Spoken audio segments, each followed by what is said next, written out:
ആനയെന്ന് പറയുന്ന ഒരു വന്യമൃഗമാണ്, വന്യതയുള്ളൊരു മൃഗമാണ്. ആ മൃഗത്തെ ഒരാനക്കാരൻ അതിനെ നല്ല രീതിയിൽ കൊണ്ട് നടക്കുമ്പോൾ ആ ആനക്കാരനുണ്ടാകുന്ന നിർബന്ധിക്കുന്നതാണ്. പക്ഷേ എങ്കിൽ പോലും ആ നാവിൻ്റെ പിഴവ് മറ്റൊരു ആനക്കാരൻ്റെ അടുക്കൽ എടുക്കാൻ പാടില്ല.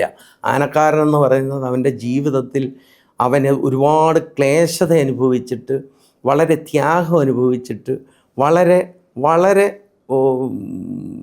നല്ല രീതിയിൽ അവൻ അധ്വാനിച്ചിട്ട്, അധ്വാനത്തിൻ്റെ ഫലത്തിൻ്റെ കൊണ്ടാണ് അവന് ഒരു കുടുംബം ജീവിക്കാനുള്ള വരുമാന സ്രോതസ്സ് ഉണ്ടാകുന്നത്.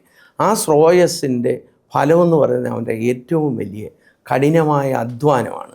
ആനയെന്ന് പറയുന്ന ഒരു വന്യമൃഗമാണ്, വന്യതയുള്ളൊരു മൃഗമാണ്. ആ മൃഗത്തെ ഒരാനക്കാരൻ അതിനെ നല്ല രീതിയിൽ കൊണ്ട് നടക്കുമ്പോൾ ആ ആനക്കാരനുണ്ടാകുന്ന മനസ്സിൻ്റെ വിഷമവും ശാരീരികമായിട്ടുള്ള അസ്വസ്ഥതയും